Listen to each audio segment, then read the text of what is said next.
الرحمن الرحیم نحمده ونصلی علی رسوله الکریم اما بعد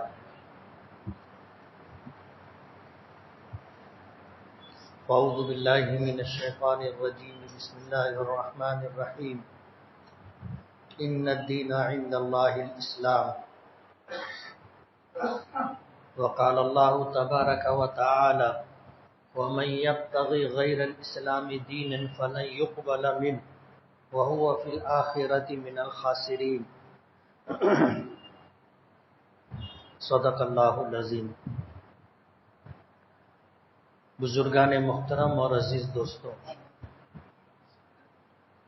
آج 18 ذی الحجہ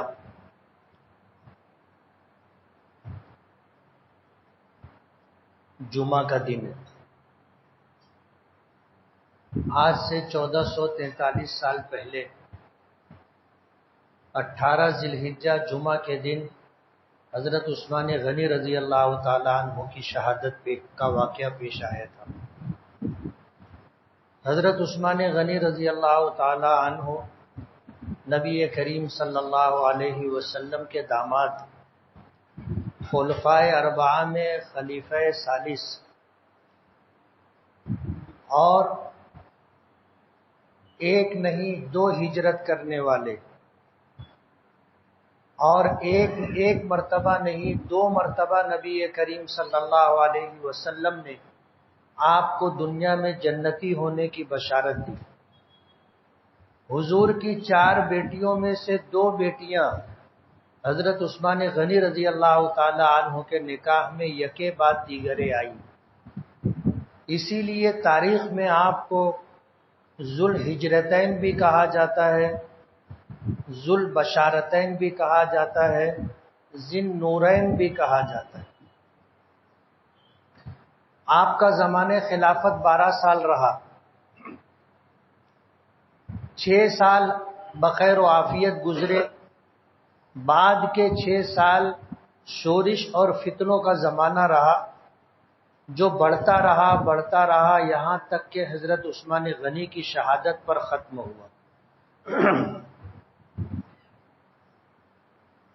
حضرت عثمان غنی رضی اللہ تعالی عنہ ان صحابہ کرام میں سے ہیں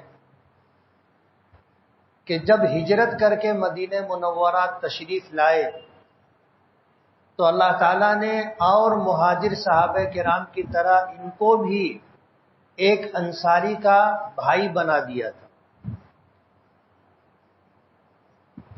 ہجرت کرنے والے، مکہ سے مدینہ پہنچنے والے صحابہ کو مہاجر کہتے ہیں، اور مدینہ منورہ میں قبیلے اوس اور خزرج کے لوگ جنہوں نے اسلام قبول کرنے میں سبقت کی تھی، پہلے سال 12 مدینہ کے رہنے والوں نے ایمان قبول کیا، دوسرے سال 70-72 لوگوں نے اسلام قبول کیا، اور تیزی کے ساتھ اسلام مدینہ منورہ پہنچا، پھلا پھولا، اور حضور پاک صلی اللہ علیہ وسلم کی ہجرت سے پہلے مدینہ کے قبیلے اوس اور خزرج کے لوگوں نے ایمان قبول کر لیا تھا۔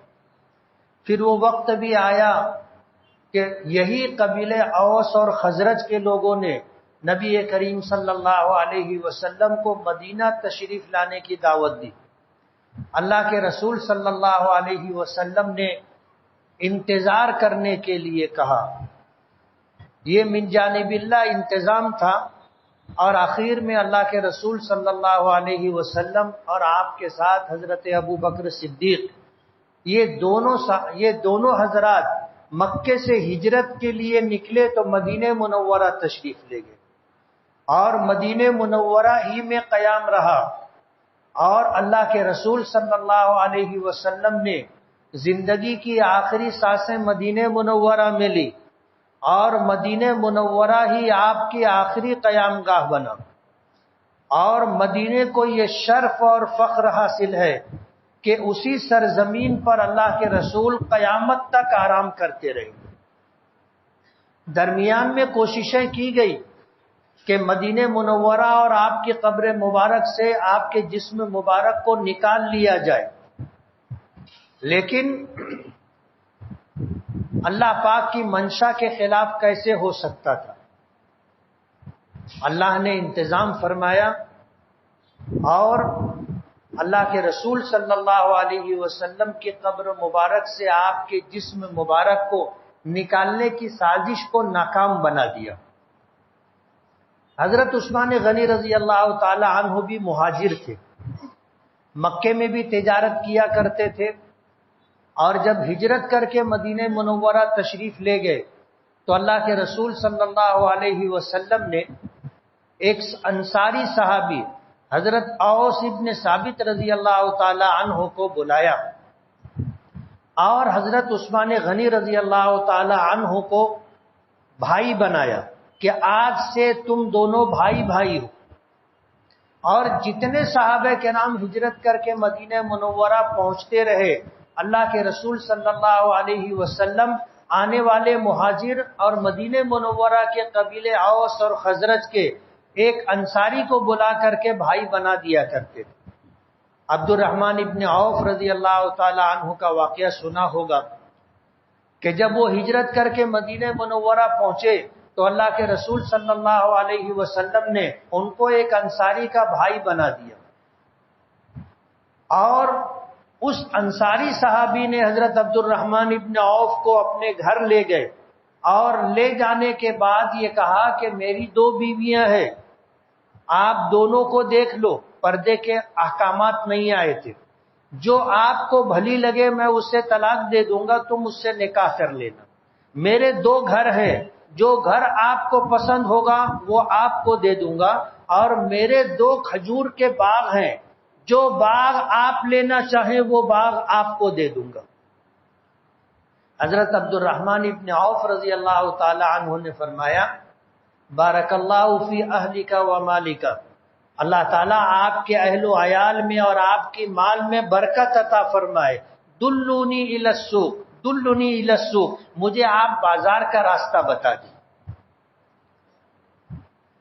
ان کو بازار کا راستہ بتا دیا، وہ بازار گئے، کچھ خریدا کچھ بیچا، کچھ خریدا کچھ بیچا۔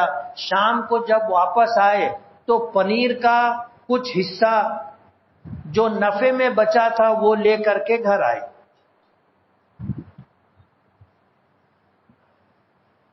علماء نے لکھا ہے کہ حضرت عبد الرحمن ابن عوف نے کہا تھا دلونی الی السوق، مجھے آپ بازار کا راستہ بتا دو۔ 2 باتیں اس میں ذکر کی ہے۔ ایک بات تو یہ ہے کہ اللہ تعالیٰ نے تجارت میں بڑی برکت رکھی، ملازمت میں نہیں۔ ملازمت میں تو ناپا جھوپا ملتا ہے اور ملتا رہتا ہے، گزر بسر ہوتا رہتا ہے، لیکن روزی کی برکت اللہ نے تجارت میں رکھی۔ حضرت عبد الرحمن ابن عوف نے پہلے دن بھر تجارت کی، شام تک تھوڑا سا پنیر نفع میں ملا تھا، لیکن یہ سلسلہ جاری رہا، اور ایک وقت وہ بھی آیا کہ جب عبد الرحمن ابن عوف رضی اللہ تعالی عنہ کا انتقال ہوا تو ان کے انتقال کے وقت ان کی 4 بیویاں تھیں، اور جب ترکہ تقسیم کیا گیا تو ان کے کل مال کا 8واں حصہ جو بیوی کا حق بنتا ہے 4 بیویوں میں بٹا، 4 بیویوں میں۔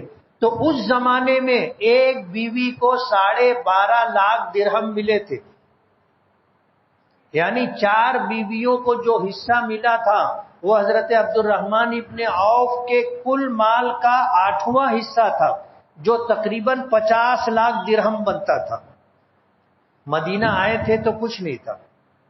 تو تجارت میں اللہ نے بڑی برکت رکھی، تجارت کو ترجیح دینی چاہیے، ایک بات۔ دوسری بات، عبد الرحمن ابن عوف نے کہا تھا دلنی الی السوق، مجھے آپ بازار کا راستہ بتاؤ۔ یعنی ایک ہوتا ہے مارکیٹ کا ایریا، تجارت وہی مارکیٹ کے ایریے میں ہوتی ہے۔ آپ نے اپنی دکان مارکیٹ کا ایریا چھوڑ کر کے کہیں اور اگر آپ نے شروع کی، نصیب سے چل بھی سکتی ہے، ورنہ عموماً ایسا ہوتا ہے کہ مارکیٹ نہ ہونے کی وجہ سے اس طرح دور دراز علاقوں میں تجارت شروع کرنے سے دقتیں پیش آتی. یہ دو بات علماء نے لکھی ہے. تو عبد الرحمن ابن عوف کو اللہ نے اتنا نوازا تھا اندازہ نہیں کیا جا سکتا. حضرت عثمان غنی رضی اللہ تعالی عنہ بھی مہاجر تھے، مکے میں بھی تجارت کرتے تھے، مدینہ منورہ تشریف لائے، یہاں بھی انہوں نے تجارت شروع کی، اور اللہ نے اتنی برکت عطا فرمائی کہ مسلمانوں میں مالدار ترین لوگوں میں حضرت عثمان غنی رضی اللہ تعالی عنہ کا شمار ہوتا تھا. نام عثمان تھا، غنی نبی کریم صلی اللہ علیہ وسلم کی طرف سے دیا ہوا لقب تھا. یہ ان کی سخاوت کی وجہ سے تھا. اپنے رشتہ داروں کی، غریبوں کی، یتیموں کی، بیواؤں کی خدمت کیا کرتے تھے خوب دل کھول کر. یعنی اتنا دیا کرتے تھے کہ لوگ حیرت کرتے تھے، اتنا دیا کرتے تھے. اللہ نے غنی کا خطاب دیا تھا. سخی تھے. 2 مرتبہ مدینہ منورہ میں جو ہجرت کی، یہ دوسری ہجرت تھی. پہلی ہجرت حبشہ کی تھی، دوسری ہجرت مدینے کی. حبشہ گئے اور وہاں جانے کے بعد کچھ دن، 2 سال رہے یا کچھ دن رہے. وہاں جانے کے بعد یہ خبر ملی کہ مکے والوں نے اسلام قبول کر لیا ہے، تو حبشہ سے ہجرت کر واپس مدینہ مکہ مکرمہ آ گئے. اب مکہ مکرمہ آئے تو معلوم ہوا کہ یہ خبر غلط ہے، رک گئے پھر مکہ مکرمہ. پھر وہ وقت بھی آیا کہ مدینے کی ہجرت تھی تو پھر مدینہ ہجرت کی. تو 2 ہجرتیں کی، اس لیے ان کو ذوالہجرتین کہا جاتا ہے. ذوالہجرتین. اللہ کے نبی صلی اللہ علیہ وسلم نے 2 مرتبہ جنتی ہونے کی بشارت دی. ملک شام کے بادشاہ نے مدینہ منورہ پر حملہ کرنے کا ارادہ کیا. اللہ کے رسول صلی اللہ علیہ وسلم کو خبر ملی کہ مدینہ منورہ پر حملہ ہونے والا ہے. آپ نے ہنگامی طور پر جنگ کی تیاری کی. ممبر پر بیٹھ کر کے آپ نے اعلان کیا، چندے کی اپیل کی. صحابہ کرام رضوان اللہ تعالی علیہ مجمعین بڑی مقدار میں جو کچھ ان کے پاس تھا سب لا کر کے دینے لگے. یہی وہ موقع تھا کہ حضرت عمر رضی اللہ تعالی عنہ نے یہ دیکھا کہ یہ وہ زمانہ ہے کہ حضرت ابو بکر صدیق مالی اعتبار سے تنگ دستی میں مبتلا ہے. تو ان کے دل میں یہ خیال آیا کہ حضرت ابو بکر ہمیشہ مجھ سے آگے بڑھ جاتے ہیں خیر کے کام میں، آج موقع ایسا ہے کہ ان کے پاس مال نہیں ہے اور میرے پاس مال ہے، اس لیے بڑی مقدار میں مال لے کر کے حضور کی خدمت میں پہنچے. تو حضور نے پوچھا کہ عمر کیا لائے ہو؟ تو حضرت عمر نے کہا تھا کہ گھر میں جتنا تھا اس کے 2 حصے کیے، 1 حصہ لے کر کے آیا، یعنی آدھا مال لے کر کے آیا. حضور نے قبول فرمایا. اور حضرت ابو بکر سے پوچھا کہ ابو بکر تم کیا لائے؟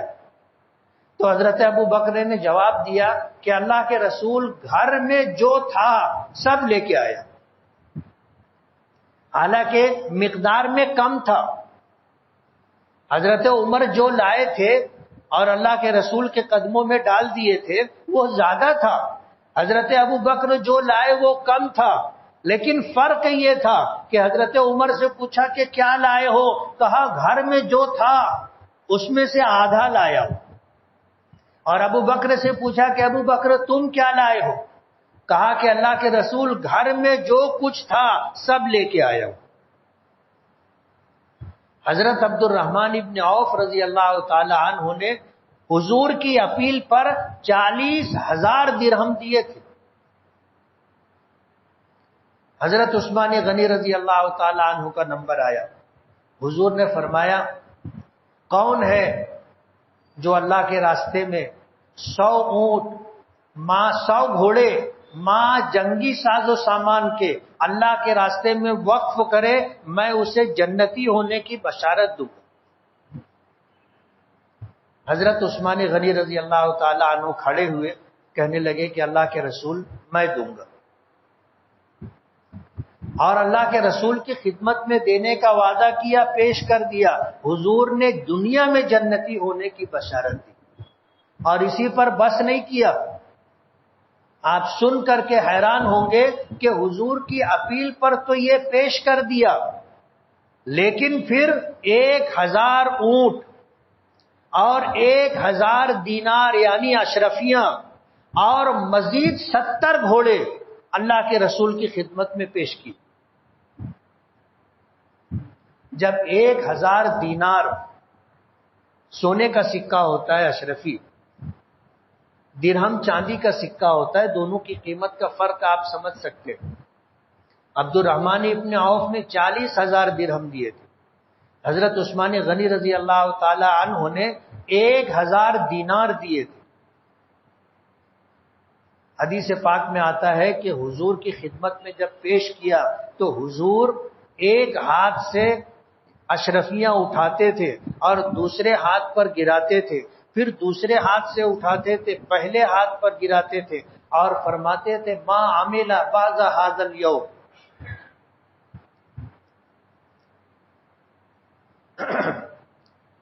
آج کے بعد عثمان کا کوئی عمل نقصان نہیں پہنچائے گا، عثمان جنتی ہے، یہ اعلان حضور نے فرمایا۔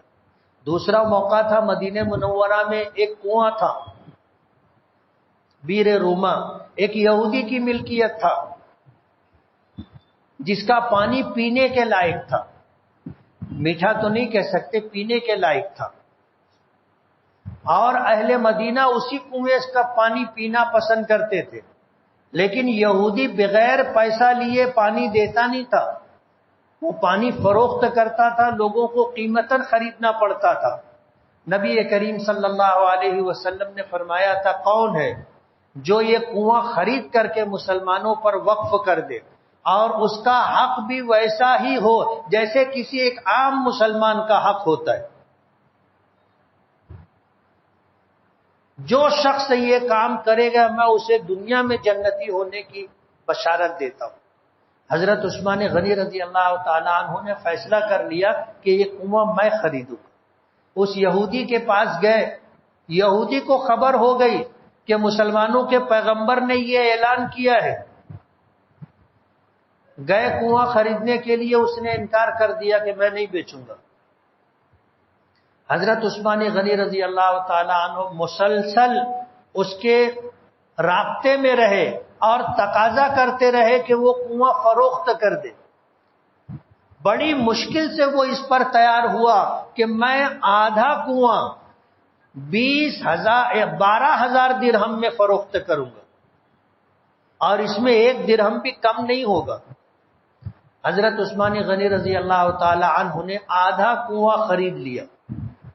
اب یہ ہوا کہ آدھا یہودی کی ملکیت ہے، آدھا حضرت عثمان کی ملکیت ہے، پانی کا تقسیم کا فیصلہ کیسے ہوگا؟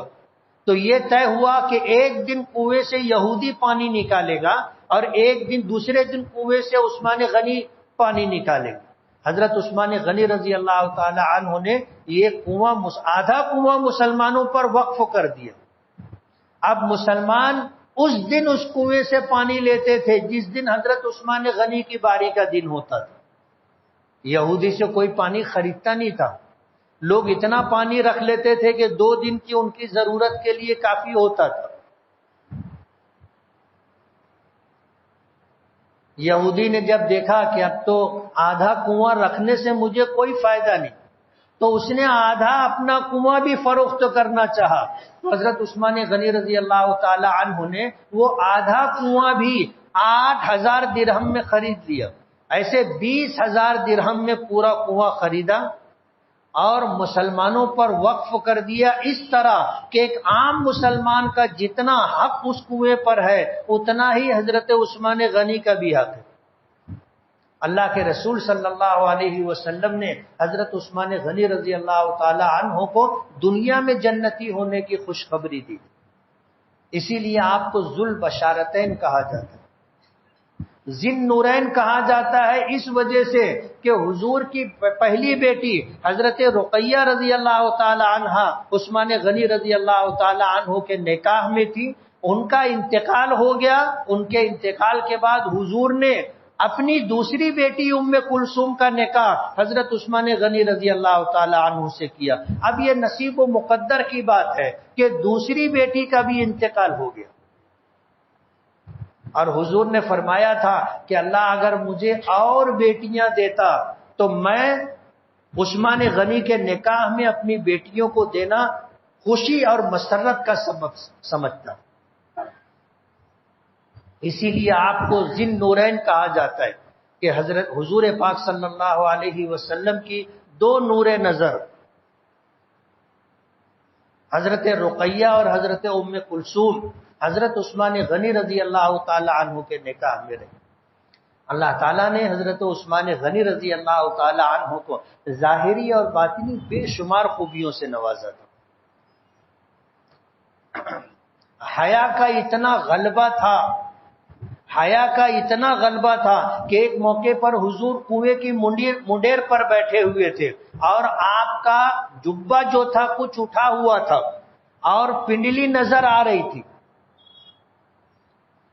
حضرت ابو بکر آئے تو حضور اسی طرح بیٹھے رہے، حضرت عمر تشریف لائے تو حضور اسی طرح بیٹھے رہے، لیکن جب خبر ملی کہ عثمان آ رہے ہیں تو حضور نے اپنی پنڈلی ڈھانک لی۔ تو حضرت عمر نے کہا کہ اللہ کے رسول، ابو بکر آئے تو آپ کی جس حالت میں تھے اسی حالت پر آپ رہے، میں آیا تو جس حالت پر آپ تھے اسی حالت پر رہے، عثمان کے آنے کی خبر ملی تو آپ نے اپنا کپڑا درست کر لیا، اپنی کھلی ہوئی پنڈلی کو آپ نے ڈھانک لیا۔ تو حضور نے فرمایا کہ میں اس شخص سے کیوں حیا نہ کروں جس سے فرشتے بھی حیا کرتے؟ تمہیں پتہ نہیں ہے مجھے اس حالت میں عثمان دیکھیں گے تو واپس چلے جائیں گے۔ حیا کا اتنا غلبہ تھا۔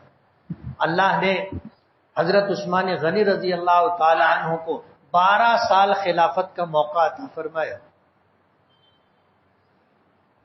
اور 12 سال کے بعد آپ کی شہادت کا واقعہ پیش آیا۔ آپ اللہ کی جوار رحمت میں تشریف لے گئے، جنت البقیع میں آپ کی قبر مبارک ہے۔ قرآن کریم کی سب سے بڑی خدمت حضرت عثمان غنی رضی اللہ تعالی عنہ نے کی۔ وقت نہیں ہے، مجھے 2 باتیں کہنی تھی، ایک تو یونیفارم سول کوڈ اور ایک حضرت عثمان غنی رضی اللہ تعالی عنہ کی شہادت، اور میں نے اس کو ترجیح دی کہ آج 18 ذی الحجہ ہے اور جمعہ کا دن ہے، اور حضرت عثمان کی شہادت بھی 18 ذی الحجہ جمعہ کے دن ہوئی تھی۔ آج جمعہ کا دن ہے، تاریخ وہی ہے، اسی مناسبت سے میں نے حضرت عثمان غنی رضی اللہ تعالی عنہ کا تذکرہ کیا۔ قرآن کریم کی حفاظت اور قرآن کریم کی نشر و اشاعت میں حضرت عثمان غنی رضی اللہ تعالی عنہ کا جو حصہ ہے وہ پوری دنیا پر واضح اور ظاہر ہے۔ حکومت وقت نے یکساں سول کوڈ کے تعلق سے